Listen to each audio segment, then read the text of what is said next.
right, Brice, we're live, man. Thanks for doing this All with me. right. Yeah, man. No problem. Thanks for having me. Yeah, no problem. This is our new format, episode one, I guess, of the MLC Solutions Exchange.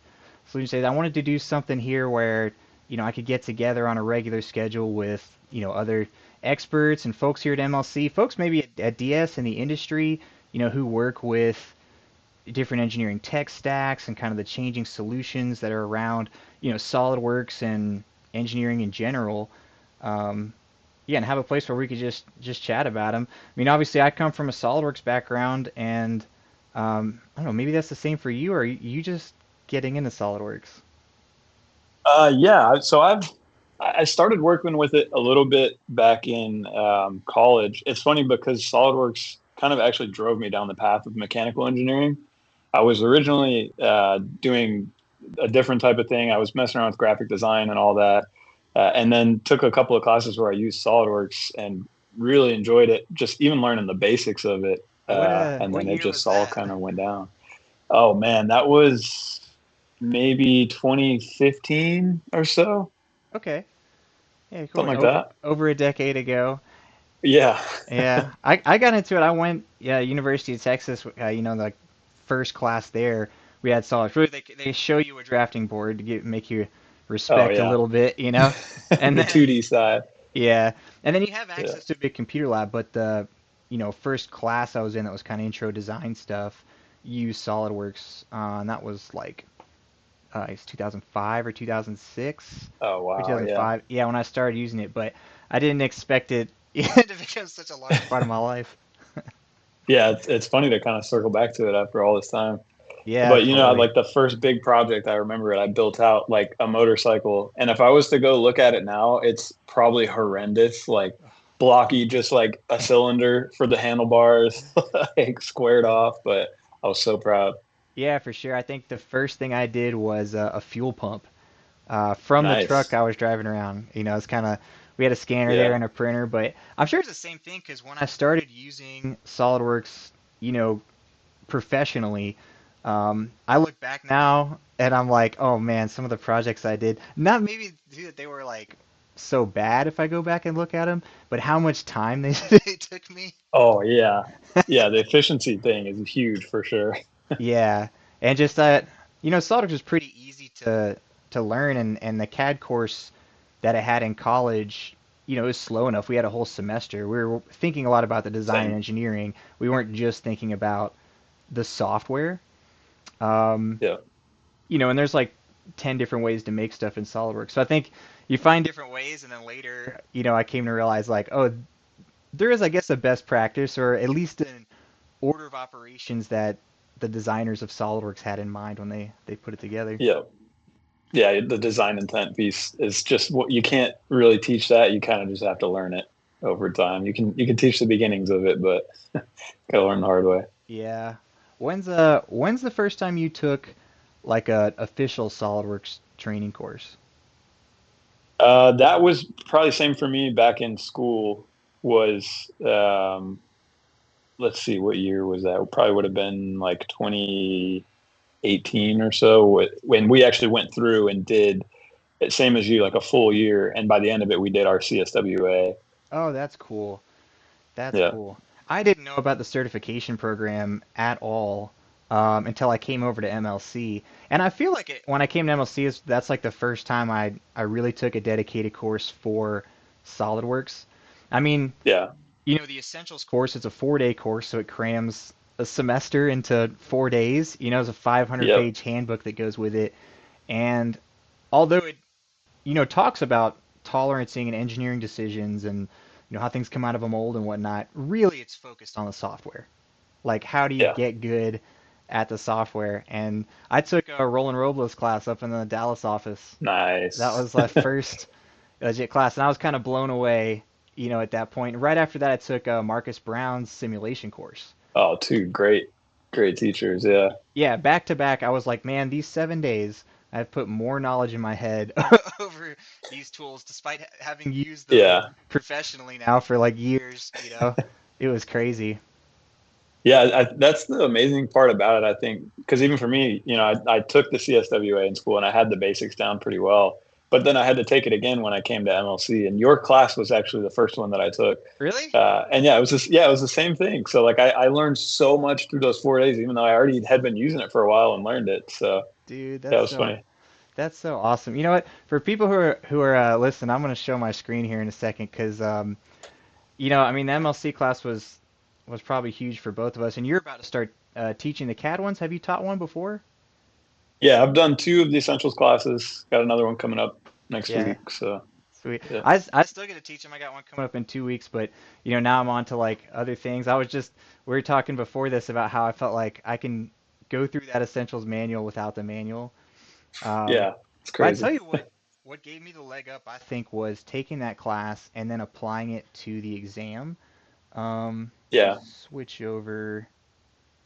And you know what? I'm gonna pull this up on my screen. I'm not even gonna show you, Brice, but for those watching us out there, you can Google, like I'm pulling up here, SolidWorks CSWA for Certified SolidWorks Associate.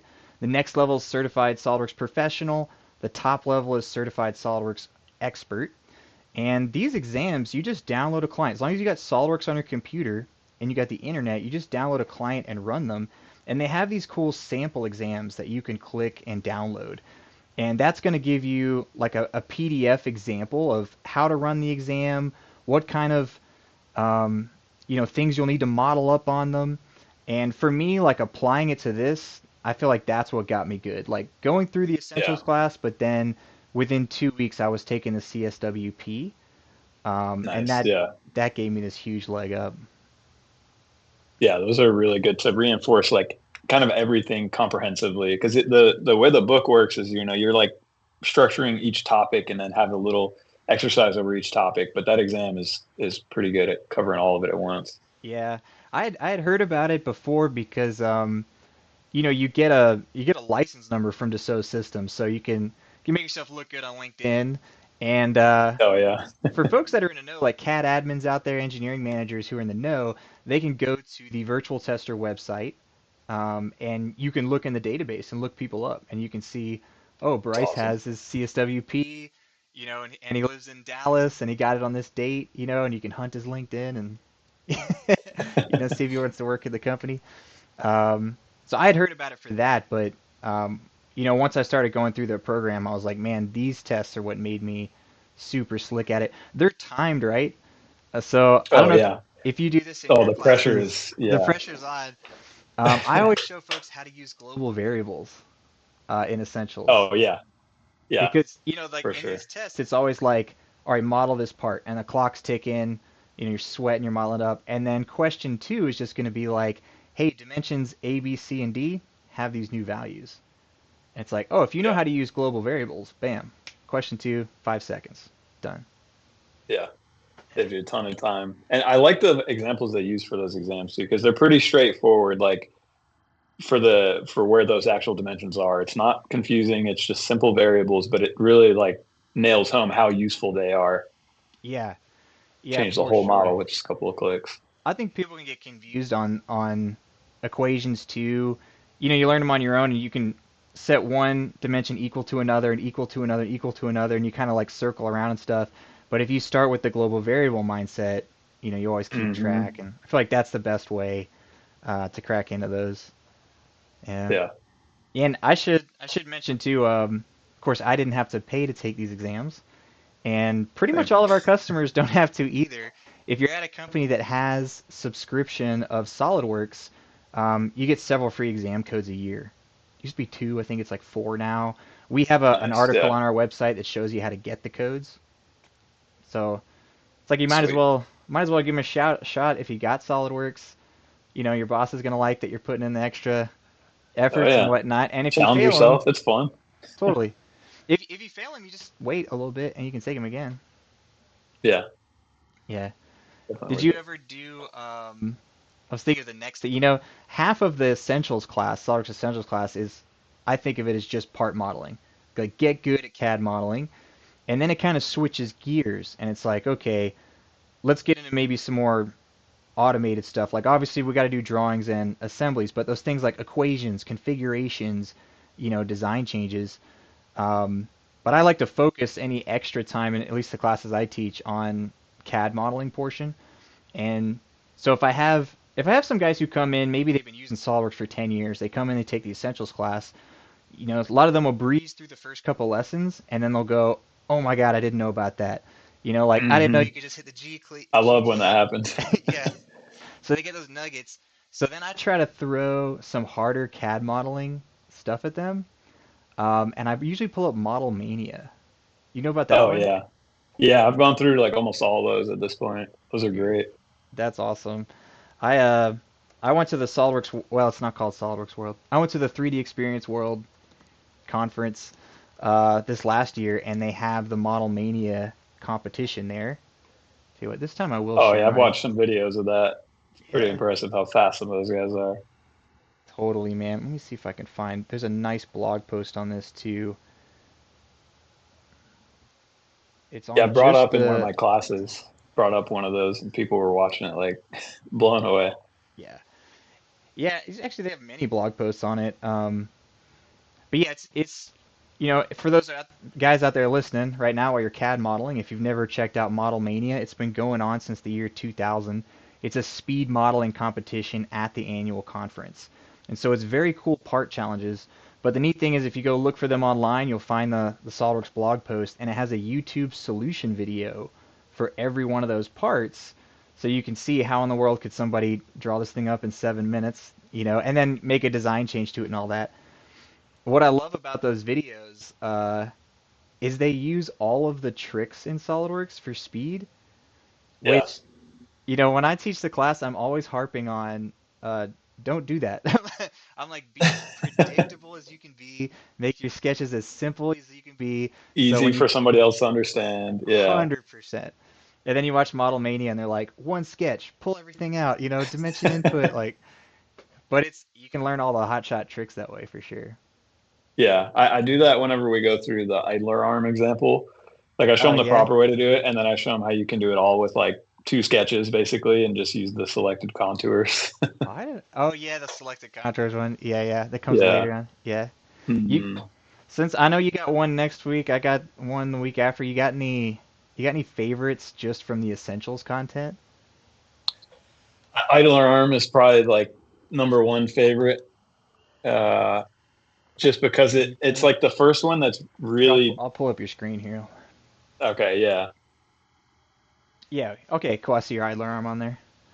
it's the first one It's that's the first like one that's really like got some really got challenge some to it. challenge to So I it. think So I people think people are are for the are most part for the you're most part understanding you're like understanding sketches like are sketches are relatively relatively straightforward. You're doing some straightforward. simple extrudes and cuts, and then this one just kind of stacks everything together all in one part. And there's a lot sort of going on here. Like at first it might look relatively simple, but it makes people think, and I always enjoy it for that. And there's a couple different ways to do it too, so that's always fun to see what people come up with. That's- I always tell people this one's the most frustrating in the book, Yeah. and it comes up like in lesson four out of like 14. Hmm. Like, why did it comes Yeah. up so early in the book? Just the sketching here is a lot more complicated Yeah. than folks would expect, and then at the end, the filleting can be tricky too. Oh yeah, the filleting. Yeah. Yeah, You just gotta get your order of operations down for sure. that's all I can really say about it with fillets. Try them some different ways. Use a fillet expert. Sometimes I go, Mm, faces first, then edges, then vertices, yeah, as that order seems to help. that's a good idea. Yeah, I like that. I'd imagine some of the AI tools coming like have to be, on fillet. Oh yeah. You know? Yeah. Just fillet this one, this one, this one. Leave it at that. Yeah, Yeah, no breaking, no fillet expert, just solve it. totally. You know what? I'll show you one of mine. Let me share my screen with you. Oh yeah. There we go. Yeah, a couple that at least two I can think of that I didn't know about when I was CAD modeling, and I felt like people out there likely don't know either. Is in making design changes to this one. There is a sketch here where this round shape is made, and it's basically we don't want it to hang out over the edge anymore. We want this line to go tangent right up in here.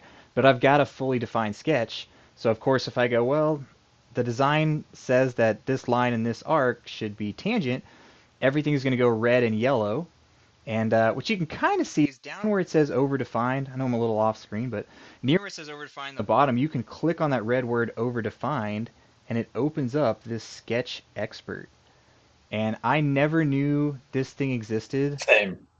Like, it blew my mind. It just does all of the algebra here. Like, if I hit diagnose, then it runs over the problem and says, "Hey, I can solve this sketch." And I've got, it's a little small here, but I got four possible solutions for you. And yeah, this blew me away. I'm sure though, like the downside here is it's an easy button, right? And so if you use it on something where you've got tons of blue lines, there's like 400 options it could have, you know? Yeah. Um, but on here, I know I've just got one thing conflicting, so it's like, oh, there's four possibilities. And the first one's like, delete what you just did. The second one's like, Yep. delete that dimension. You could delete this dimension. You basically just scroll through, find the one you like, and accept it. Yeah, Yeah, that that's so handy. The that first blew time me I took away. your class was the first time I saw that, and Yeah. it's such a handy, convenient thing. It's also ties really well to. I'm gonna steal it back real quick, unless you got Yeah. something else to say about this No, go one. ahead. That's cool. You can still screen. Okay. I can I'm gonna spend forever flipping through the book to find the exact example, but I'll go ahead and just show it with this one. I think it ties in really well with the replace entities thing because Mm-hmm. some people like if we're changing this arc, you might come in here and delete it and just draw a new one in, but you never know where else that arc is referenced. So if you can come in and use that replace entities and then use a different arc there or change the line in some way, then whatever else it's tied to later on is not going to have issues like it would in the beginning. So I like that one a lot too. That was a one that I learned Oh yeah. going through this course for the first time. Yeah. Oh, I've got a sweet example of that one. Do Let me it. Yeah, show let's you. see it. I'll do it. Yeah. Maybe you might do this in yours. So I'll grab the screen again. There you go. Because maybe you'll show this in your upcoming training class. You know, we build this model in the class, and it's a good one for like design intent because you're kind of showing this order of operations. This is something else I learned in the class at History of SOLIDWORKS. You know, they came up with the tree, the CAD modeling tree. Really? I mean, they were the I did not first. know that. Yeah, they were the first CAD Dang. software to go into Windows, right? So you could drag and drop and do all this stuff.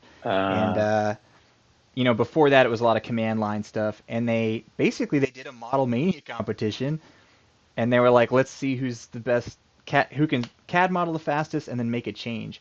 And the guys who could were mm, just like, writing down a list of their features, their that's post-it notes crazy. on the Yeah. table. So they said, all right, let's stick that in the software. But I can see, if you change the first thing on here, it's going to really like affect the things that are under it. But what I want to do is go in and make this thing have a rounded top. So Yeah. I'm gonna come in and throw, an arc on here. This is just a good example. I'm glad you brought this tool up 'cause it's like one of the best. Because if I came in Yeah. now and normally what I do before knowing about this, I just come delete this line. But now whenever I see this, I don't know, it was always here before. I noticed there's a freaking replace entities button right here. Nice. Like Yeah. you showed it, you just clicked on something. It was in the contextual menu by your mouse, but it's like right here. So now I'm like, if I ever see this message, I'm like, oh, let me use it. But what I used to Mm, do is not, right? I would delete it, and then I'm like, okay, now I got to do some more work to fully define everything, So I'd go add more dimensions, or maybe hit the fully define button if I'm really lazy, and then I'll like confirm my sketch. I go, okay, yeah, let's just rebuild there's your everything. issues. I'm like, yeah, everything's busted. So let me do this. I'm gonna hit File, Reload, which is the same thing as like, close, don't save, reopen. Just like Yeah, just start from scratch. throw away what's in RAM, bring me what's in the disk, and I'll come back in here and I'm gonna do the same thing. Let me put an arc on here. Whoops, clicking too fast. Let's put an actual arc on here.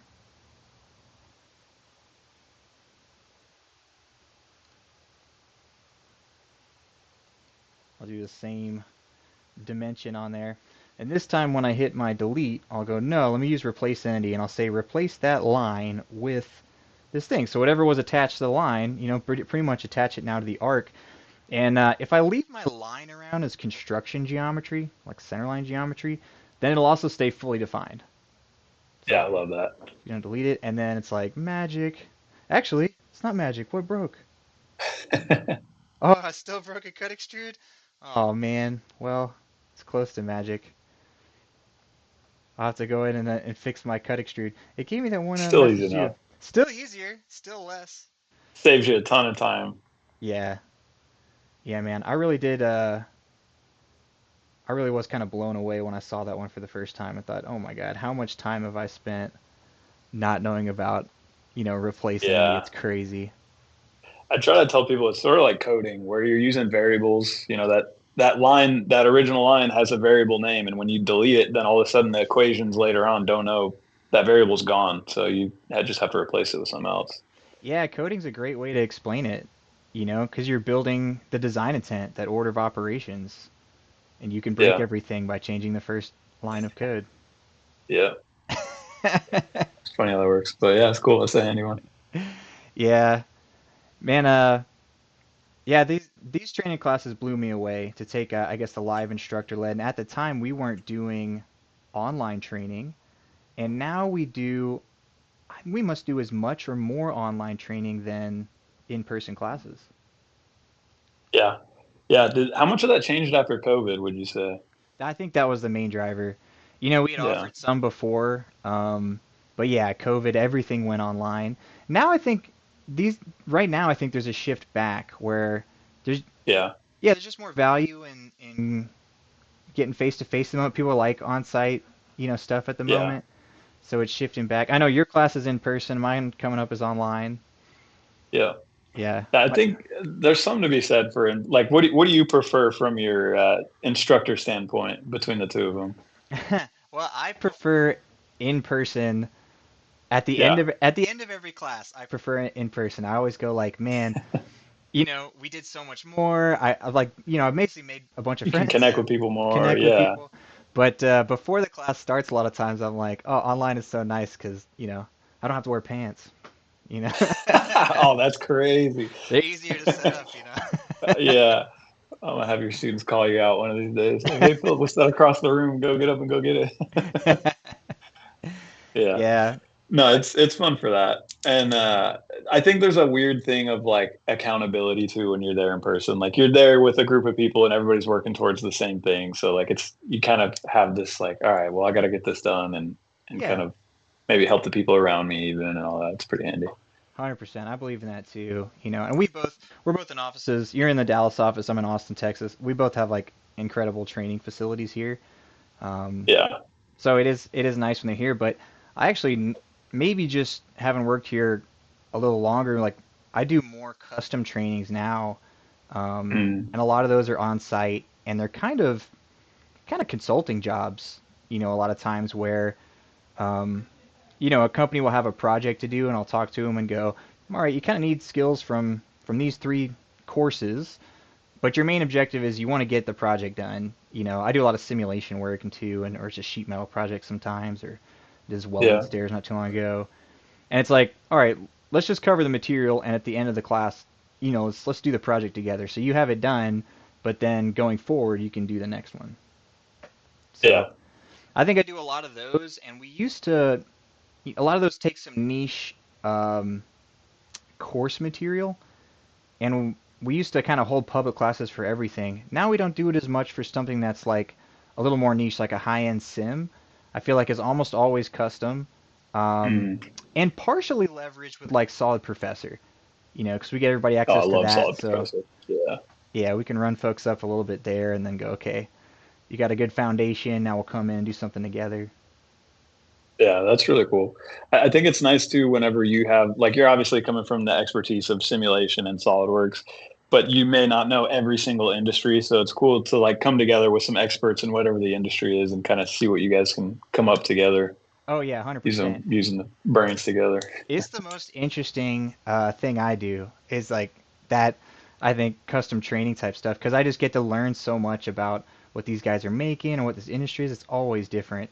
And Yeah. if I get to go on site, I usually get to see something cool, some shop tours and Oh stuff. yeah. It's the Yeah. best. Going on site's awesome. Yeah. Being able to see what people are doing, how they're doing it. Well, SolidWorks CAD, is the base. Like getting good at part modeling. understanding parametric relationships, and then after that you kind of go off in different directions. At least expertise MLC wise, what you're going to teach next. I went the simulation route first. I'd say these days I do a lot of data management stuff. Do you Yeah. have a direction you think you're going to go and get into teaching in? Yeah. I mean, I think DriveWorks is up next. So Okay. DriveWorks will be a really interesting one. There's a lot to learn there, but it's a really powerful tool. So it should be pretty exciting. Yeah, well, you're in the right spot for it. I know you got Travis there in the office, and he's a DriveWorks wizard. Yeah. Cool. Yeah. He's showed me some of the projects he's working on, and it's really impressive what you can do with that software. Just getting stuff fully automated. Once you got your modeling background and everything set up, you know how to make parts. Then the next step is kind of making them intelligently and setting them up for automation, so you can make changes, make full assemblies change intelligently and all that. It's pretty wild. Yeah, it is pretty wild. I think that's the right direction to be going, honestly, Bryce, because that's the direction everyone's mind is in right now. It's with AI kind of stuff too. Everyone's thinking about automation, and DriveWorks is automation. It's like programming. It's automating the boring stuff. Yeah. Yeah. Yeah, Travis had a good way of explaining it too, because some people might want direct AI to model their designs. They want to come in and say they've got a table. They want to just say like, "Hey, I need my table in this dimensions." But AI kind of goes off and it figures out whatever way to do that, and it may not be the same every single time. So DriveWorks is nice because you're putting a set of rules around it, and it's going to be building that table exactly the way that it's supposed to be built every time, and it can't go outside of those boundaries, if that makes sense. That makes a lot of sense. I mean, I'm always asking AI to do extremely detail-oriented tasks and then failing miserably at getting Yeah, the I gotta output love I want. that. Yeah, Well, that's cool. And if people want to see more on that, Travis actually got together with me and tried to explain it to me a few times in our live stream. So on our YouTube channel, if they hit the streams tab, we've got a nice. couple Yeah, series there, pretty recent with me and Travis. But um, man, thanks for doing this first episode with me and talking a little bit about training. And it's where I started with MLC. Just doing part modeling training, and it's a good place to be. yeah, man. Thanks for having me. It's been great. Yeah, I appreciate it, man.